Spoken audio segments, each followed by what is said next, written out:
June 2023 may be one of the most crowded months ever in the history of cinema for action movies. It's pretty clear that the pandemic has thrown off movie schedules, pushing back some major franchises to later times than they expected. And the summer blockbusters are the cash grabs to keep these movie studios afloat. So those time spots in late May all the way through early August are crucial. And the kids are out of school, they're hanging out at the mall all day, which has a theater. PG-13 movies don't restrict anyone from coming in, so a summer release PG-13 action film is exactly what the doctor ordered in terms of making a lot of box office. But June 2023 is extremely crowded, and that's what we're going to talk about in today's quick flip. There's just not enough space, people don't have enough time, and there's just not enough money to go around within the same month. So something's going to bomb, and that's what we're going to analyze today. So who's going to bomb? Is it going to be Spider-Man Across the SpiderVerse, released on June 2nd? Is it going to be Transformers Rise of the Beast, released on June 9th? The Flash, released on June 16th? Indiana Jones and the Dial of Destiny, released on June 30th. Let's take a look.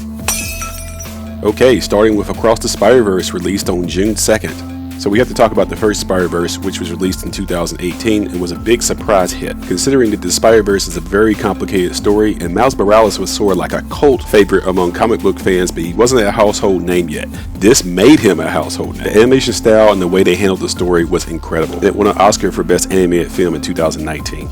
And they give us strong supporting characters like Spider-Ham, Spider-Gwen, Spider-Man Noir, and the sequel is going to even up the ante with Spider-Woman, Spider-Man 2099 getting his first full appearance, Spider-Punk, Ben Reilly Spider-Man, and a whole bunch of them coming. So, Across the Spider-Verse, I'm very excited for this film. It has a 0 chance of bombing. June 2nd, 2023, I'll be there. Next is Transformers Rise of the Beast, released on June 9th. I really haven't heard or seen that much advanced promotion for this movie. Now, I've seen the trailer and I wasn't very interested, and I haven't heard much buzz. Now, let's address the 800-pound gorilla in the room. Yes, I synced up this image with that pun on purpose.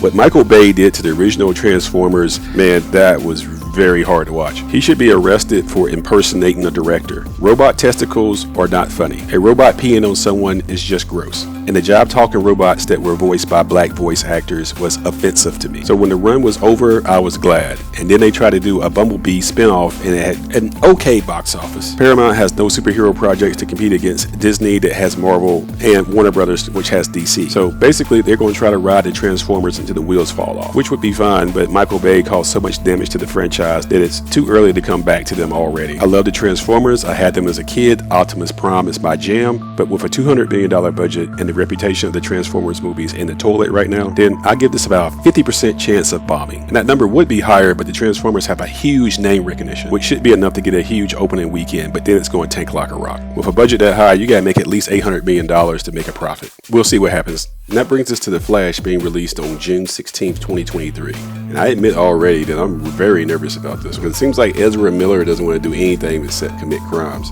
I hope he gets the help that he needs, because that boy ain't right. And I'm not going to pull any punches here. This is what the DC live action movie universe looks like right now. Am I lying? No, I'm not. Going into The Flash, the last 2 movies released were Black Adam and Shazam Part 2. That, let's just say, were both underwhelming movies. Didn't make a profit at all. Will be forgotten, sort of like Ant-Man 2 or something like that. So DC needs a hit, and they need it really, really bad. And they sit back and watch their competition and Sony make a lot of money by putting all 3 Spider-Man in one movie. So Warner Brothers decides that, hey, let's go ahead and pimp out Flashpoint. That's a multiverse type storyline out of the comics that will allow us to put more than one Batman in a movie, because everything needs more Batman, right? I understand the nostalgia of seeing Michael Keaton don his Batman suit again, but you can't sell a movie strictly on nostalgia. You actually have to have a story somewhere in there. And I don't trust Warner Brothers to be able to walk and chew gum at the same time. So to pull something off as complicated as Flashpoint based on WB's reputation, I have no trust, and I'm going to lower my expectations, and I believe that this movie has a 75% chance of bombing at the box office. Your lead star has decided to become a career criminal. The movie is called The Flash, but Batman is dominating the marketing. The last 2 live-action DC movies were flops. So I hope The Flash is good, and I'm pulling for it, but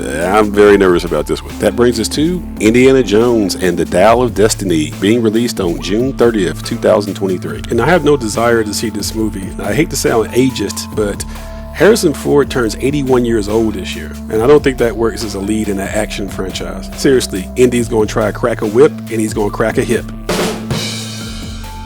Thank you. You're too kind. I'll be here all this week. In all seriousness, the character Indiana Jones and the franchise is in. It's absolutely iconic, but I don't think we need a 5th installment of this franchise. To me, it's sort of like the Terminator. You told all the stories you can tell. It's time to put this to rest. So the fact that this movie even exists shows me that it's a cash grab by the studio. Well, at least they think so. Once again, trying to sell nostalgia. So I don't think this movie will be bad. I just think that no one will be interested. You're banking on that people 45 and older that remember Harrison Ford is a big star will come out for this film. Yeah, he played Han Solo. Yes, he played Indiana Jones, but he's old history. Let's face it, all of his fight scenes are going to be stunt doubles. So Indiana Jones and the Dial of Destiny, I give this about an 80% chance of bombing because it has a $300 million budget, meaning it needs to make $1 billion to make a profit, proving once again that Hollywood execs know nothing and they're all on cocaine. Ironically, the movie that may be the spoiler is going to be Fast 10, which came out May 19th and had a budget of $350 million, which means it has to run in theaters through May, June, and July to make a profit, and therefore fighting for screen time against these other films that are coming out in June. And personally, I don't think there's enough screens, I don't think there's enough interest, and consumers are not going to have enough money to buy all of these tickets. So to me, June is going to be full of bombs. So to recap, Spider-Man Across the SpiderVerse, I give it a 0% chance of bombing. It's going to do very well.